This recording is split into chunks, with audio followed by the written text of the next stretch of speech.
2014 2014 वो साल था जब गवर्नमेंट ऑफ इंडिया ने पहली बार CBT that is computer based test mode में जेई एग्जाम को अनाउंस किया था। उस साल उन लोगों ने ऑप्शन भी दिया था कि चाहे तो आप ऑफलाइन एग्जाम दीजिए या चाहे तो आप ऑनलाइन एग्जाम दीजिए, और वो 2014 वही साल था जब मैं अपना जेई दे रहा था। और हुआ क्या, मैंने और मेरे साथ वाले मेरे जितने भी फ्रेंड्स थे उस समय हम सब लोगों ने चुना था ऑफलाइन पेपर को।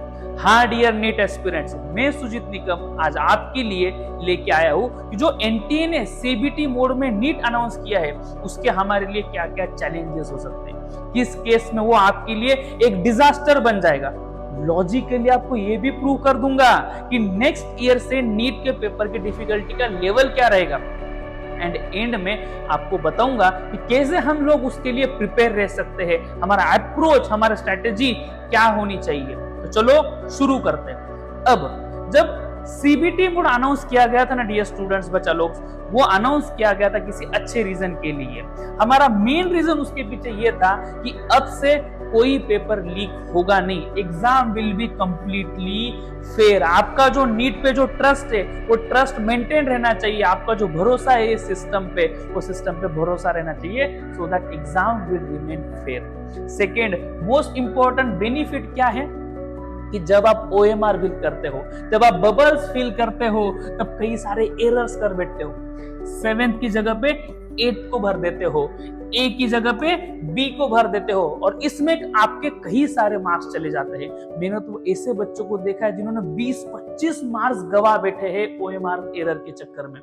Now this errors will be completely eliminated. और तीसरा एक फायदा जो हमें दिख रहा है वो है कि बबलिंग में हमेशा टाइम जाता था, अब बबलिंग करने की आपकी जरूरत नहीं है, तो आपका टाइम सेव हो जाएगा। तो ऐसा देखा जा रहा है, हम बोल सकते हैं कि ऑन एन एवरेज 10 से 15 मिनट आपको ज्यादा मिलेंगे, इफेक्टिवली ज्यादा मिलेंगे for paper solving. This are all the benefits of CBT.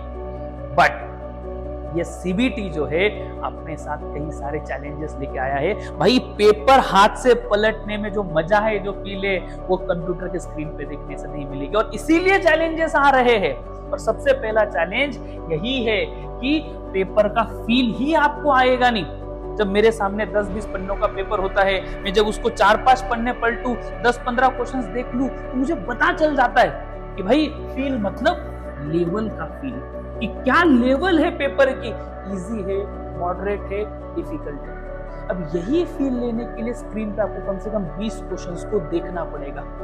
That is a time consuming thing. आपको इजीली पेपर का जो लेवल है, पेपर की फीलिंग आएगी नहीं। सेकेंड मोस्ट इंपॉर्टेंट चैलेंज जो हमें दिखने वाला है वो है पिकिंग अप अ क्वेश्चन। जब पेपर सामने होता था, हम डायग्राम देख के, ग्राफ देख के, कोई फॉर्मूला दिया है देख के हम क्वेश्चन का अंदाज लगा लेते थे, ये क्वेश्चन इजी है और मुझे इमीडिएटली सॉल्व करना है। मैं जैसे खुद आपको बता रहा हूँ, मेरा स्ट्रॉन्ग था ऑर्गेनिक केमिस्ट्री, तो जहां पे भी ऑर्गेनिक केमिस्ट्री के कंपाउंड मुझे दिख जाते थे, मैं इमीडिएटली उन क्वेश्चन को पिक करके सॉल्व कर लेता था।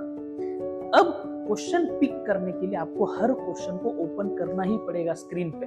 तो अगर कोई ऐसा बच्चा है जो क्वेश्चन पिक करके पेपर को सॉल्व करता है, एक सीक्वेंस में सॉल्व नहीं करता, उसके लिए बहुत बड़ी चैलेंज होने वाली। Question picking itself will become a very difficult task now.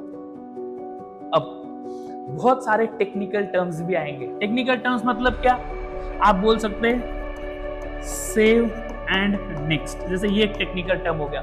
Marked for review, answered and marked for review. तो there are multiple technical terms जो आएंगे, और वो जो टेक्निकल टर्म्स आएंगे उसमें कई सारे बच्चे जो है वो एरर करने के चांसेस हो जाते हैं। वो टेक्निकल टर्म्स में बहुत अच्छे से समझना ही पड़ेगा, और जल्दी जल्दी में, प्रेशर में उन्हें अच्छे से इंप्लीमेंट भी करना पड़ेगा। Fourth challenge of screen. आपको 3-3.25 घंटे कंटिन्यूअसली स्क्रीन को देखने की आदत नहीं है। विद इन एन आवर और 2 आपको फटीग डेवलप होने लग जाएगा, और उसकी वजह से आपका फोकस हिलेगा, and it will eventually hamper your question solving speed. आपका स्पीड जो है वो कम हो जाएगा। और इसी से एक चीज मेरे को याद आती है, कई लोग मुझे पूछ रहे थे कि सर जेई के बच्चे भी तो सीबीटी मोड में टेस्ट दे रहे, नीट के बच्चे हम देने वाले, तो जब जेई वाले अच्छे से दे रहे, उनको कोई चैलेंज नहीं है, हम नीट के बच्चों को क्यों सीबीटी मोड में चैलेंजेस आएंगे? बाबा डिफरेंस है जेई और नीट में, अच्छे से समझो। जेई कितने घंटे का है? 3 आवर्स। कितने क्वेश्चन? ओनली 75। मतलब जेई में बच्चा धीरे धीरे सॉल्व करके क्वेश्चन को देख के एम्पल ऑफ टाइम उसको सॉल्विंग के लिए मिलता है और फिर उसको आंसर देना पड़ता है। तो मोस्ट इंपॉर्टेंट चीज वहां हो जाती है एक्यूरेसी, एक्यूरेटली आंसर निकालना है और सिर्फ 75 क्वेश्चन सॉल्व करने हैं। नीट में आइए 3 आवर्स 180 क्वेश्चंस, और उसमें भी उनकी डिफिकल्टी लेवल अब बढ़ गई है। दैट मींस एक्यूरेसी के साथ साथ बहुत मैटर करेगा आपको स्पीड, आपको फटाफट क्वेश्चन देख के सॉल्व करके टिक करना है, सॉल्व करके टिक करना है। समझ रहे आपको? 75 क्वेश्चन वर्सेस 180 क्वेश्चन, ये है डिफरेंस। इसीलिए नीट के एस्पिरेंट्स के लिए ये बहुत बड़ा चैलेंज हो जाएगा, क्योंकि आपका स्पीड जो मोस्ट एसेंशियल रिक्वायरमेंट है वही अफेक्ट हो जाएगी। और फिफ्थ चैलेंज जो मैं आपको कहता हूं एक डिजास्टर के रूप में आने वाला है, समझिए। जब पेपर आपके हाथ में आता है आप उस पर टिक कर सकते हो, आप उसको सर्कल कर सकते हो, आप उसको अंडरलाइन कर सकते हो। अगर यहाँ पे आपको 2 नंबर दिख जाते हैं 7 और 6, आप उसी पेपर में वही के वही एडिशन कर सकते हो, सब्ट्रैक्शन कर सकते हो, मल्टीप्लिकेशन कर सकते हो, डिवीजन कर सकते हो। पेपर के साइड में रफ वर्क के लिए थोड़ी जगह होती है, वहीं पे आपने जो भी रफ वर्क करना है कर लिया सब।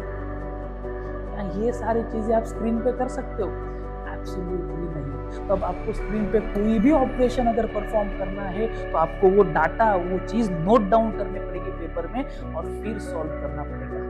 और अब आपके लिए क्वेश्चन के साइड में रफ स्पेस भी नहीं है, एकदम लिमिटेड 1-2 रफ शीट्स दी जाएगी और उन रफ शीट्स में ही आपको सॉल्व करना पड़ेगा, और जिसके लिए आपको बहुत ट्रिमेंडस प्रैक्टिस लगेगी, else it will become a nightmare.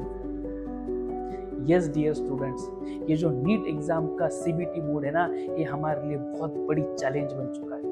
और ये सिर्फ चैलेंज ही नहीं बना है, इसने नीट की जो लेवल है इस पे भी इफेक्ट डाल दिया। एकदम कॉमन सेंस से सोचिए, आपको एकदम लॉजिकल एक्सप्लेनेशन दूंगा।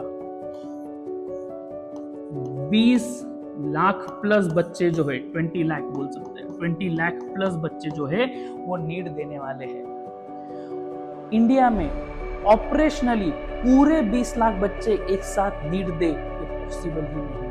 मतलब होगा क्या, जैसे जेई होती है सुबह शाम और अलग अलग दिन, morning shift, evening shift and multiple days. That means there will be multiple days, multiple shifts में एग्जाम होगा। जब मल्टीपल डेज, मल्टीपल शिफ्ट में एग्जाम हो रहा है, इसका मतलब मल्टीपल पेपर्स बनेंगे, और अगर मल्टीपल पेपर्स बन रहे हैं दैट मींस हर पेपर का डिफिकल्टी लेवल अलग अलग होगा। कोई पेपर इजी बनेगा, कोई मॉडरेट बनेगा, कोई टफ बनेगा, और किसी किसी पेपर में तो very very tough like situation आ सकती है। और ये मैं नहीं कह रहा हूं, ये इसी एनटीए की हिस्ट्री कह रही है भाई। 2025 में जेई में 300 मार्क्स की बात हो रही है, ध्यान देना। हिस्ट्री बता रहा हूं, हिस्ट्री से सीखना चाहिए। 300 में से जो सबसे इजीएस्ट शिफ्ट थी उसमें 99 परसेंटाइल के लिए, मतलब टॉप 1%, आप बोल दो टॉप 1%, मतलब गवर्नमेंट एमबीबीएस के लिए 230-240 मार्क्स चाहिए थे। कितने में से? 300 में से, इजीएस्ट शिफ्ट में। लेकिन जो मोस्ट डिफिकल्ट शिफ्ट थी उसमें 150 मार्क्स पे आपको 99 परसेंटाइल मिल जा रहा था।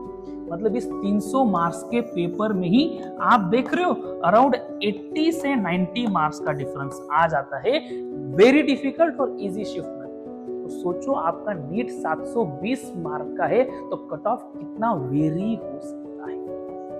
और फिर मेरा आपको एक सवाल है, आप बताइए आपका शिफ्ट क्या होने वाला है, इजी, मॉडरेट या डिफिकल्ट? नहीं पता ना, तो प्रिपरेशन किसके लिए करोगे? यस, डिफिकल्ट लेवल के लिए। दैट मींस एवरी एस्पिरेंट, हर नीट बच्चे को अभी इसी तरीके से प्रिपरेशन करना चाहिए, उसका जो पेपर है वो डिफिकल्ट आएगा। चैलेंजेस भी है, पेपर डिफिकल्ट भी है, तो फिर सॉल्यूशन क्या है सर, अप्रोच क्या है सर, स्ट्रैटेजी क्या है सर, वो बता दीजिए। और स्ट्रैटेजी बहुत सिंपल है, एक वर्ड में उसका आंसर है, दैट इज प्रैक्टिस। हमें एक ही सॉल्यूशन है और वो सॉल्यूशन क्या है? प्रैक्टिस। और कब से? अभी से। Start now.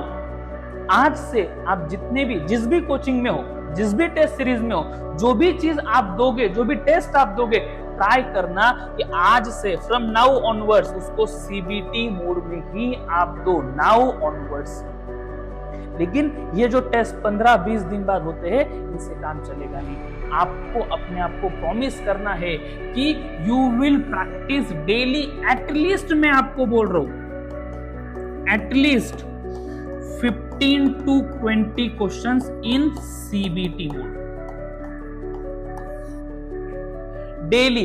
पहला सीन था अभी शुरू करना है, दूसरी चीज बोल रही है हर रोज शुरू करना है, हर रोज करना है। 15 to 20 क्वेश्चंस आपको डेली कंप्यूटर बेस्ड फॉर्म में प्रैक्टिस करने ही है।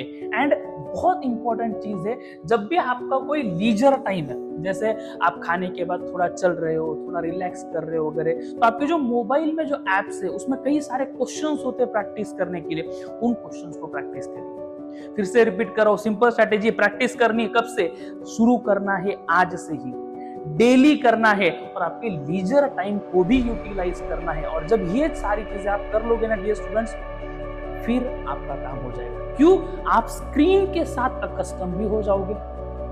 जो बेसिक हैबिट्स है, लाइक स्क्रीन पे रीडिंग का आपका पेस, सॉल्विंग का पेस, टाइम मैनेजमेंट, फ्रीक्वेंटली गर्दन शिफ्ट करने का पेस, ये सारी चीजें आपको आने लग जाएगी। और थर्ड, आपके मसल्स भी ट्रेन हो जाएंगे, क्योंकि आपको कॉन्स्टेंटली क्वेश्चन पढ़ना है, सॉल्व करना है, फिर पढ़ना है, फिर सॉल्व करना है, फिर टिक करना है, फिर सॉल्व करना है। तो आपके जो आई के मसल्स है, नेक मसल्स है, ये मसल्स भी उसके लिए ट्रेन होने लग जाएंगे।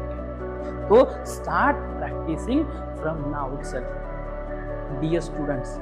इसके बाद अगर आपको स्टिल लगता है कि there are any more challenges, तो आप प्लीज कमेंट सेक्शन में डालिए। साथ ही मुझे ये भी बताइए कि आपने क्या स्ट्रैटेजी बनाई है, क्या आपने ऑलरेडी कुछ स्टार्ट कर दिया है, आपका अप्रोच क्या रहने वाला है, वो भी मुझे कमेंट सेक्शन में डालिए, सो दैट मैं ही उसको देखूं और मैं भी उसको देखूं, और साथ ही साथ जो है हमारे जितने भी स्टूडेंट्स है वो भी उससे सीख पाएंगे। और if there is anything more जो आप जैसे नीट एस्पिरेंट्स के लिए बच्चा लोग मैं कुछ कर पाऊंगा, अगर मैं कुछ और एड ऑन कर पाऊंगा, तो डेफिनेटली मुझे कमेंट सेक्शन में बताइए। Me and my entire team are ready to support you. Thank you so much.